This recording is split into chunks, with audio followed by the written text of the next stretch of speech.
Mark Heinemann, PGA professional at Killarney Golf and Fishing Club, and today we're taking a look at bunkers.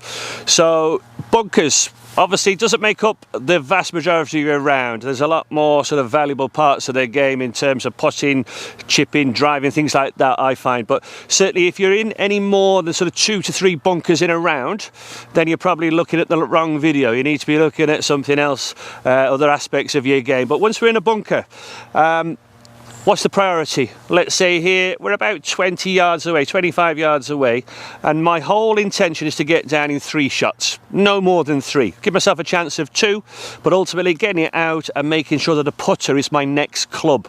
So certainly 2 things, bunkers, we can get a little confused. How are we stand? Are we trying to do this, that, the other? 2 things for me. If you can stick to these 2 principles, you're going to get them out more often than not. Number 1, we've got to open up the club face. And number 2, we've got to make sure that we hit the sand before the ball. So open up the club face. Why is that important? Number 1, height, loft. Bunkers are generally a bit of a hole in the ground, generally below the surface of the green. So you need a bit of height to get them out. Never usually more than sort of 20, 25 yards. So we're not trying to hit it a great distance, but we certainly need a little bit of height, get the ball to stop. Second thing, make sure you hit the sand before the ball. Okay, certainly we see people sort of struggle making good contact half the time. They either hit it fat, hit it thin. Okay, so let's just take a look at those 2 things, and if you can stick to those 2 things, as I said, they're going to make the world of difference to your bunker game. Opening the club face. What I've got here, my sand wedge, 54 degrees of loft. I want you to take the club out in front of you. Imagine a clock face at 12 o'clock. So the leading edge here pointing dead vertical. We're going to spin it in our fingers. 1 o'clock, 2 o'clock. So you can see how that club's at a bit of a diagonal, and then take your golf grip. So the club face is open to your grip, okay? Second thing, we've got to make sure that we hit the sand first. So for now, let's say sort of so far behind the ball, a couple of balls or so before the ball, always wriggling the feet in. So I've got my club in my 2 o'clock position, weight left, and if I hit my imaginary spot before the ball, then we should be able to get that ball out and up onto the green.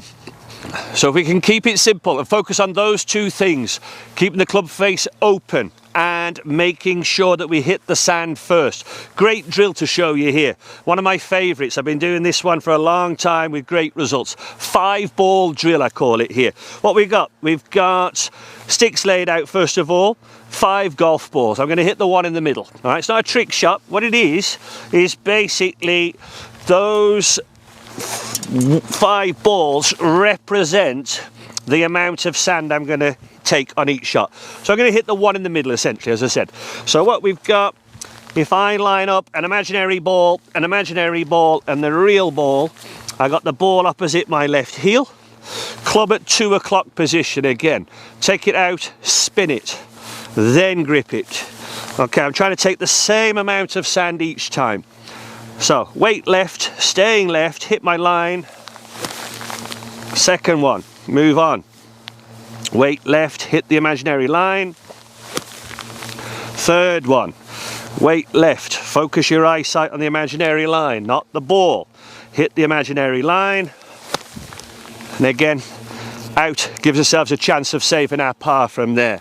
So each of those 3, whether it was the real ball or not, I hit the same amount of sand each time. If we've got a different distance, do the same thing. Shorter swing for a shorter distance, bigger swing for a bigger distance. But again, 2 key things. Keep bunkers simple. They don't have to be difficult. Number 1, open up your club face, 2 o'clock. Second of all, hit the same amount of sand each and every time. Stay in left.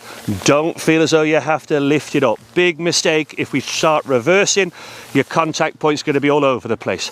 Stay left, keep the club face open, and focus on your contact point, not the golf ball. All right, so again, my name's Mark Heinemann, PGA professional at Killarney Golf and Fishing Club. If you haven't done already, like and subscribe this video, and we'll talk again soon. Thank you.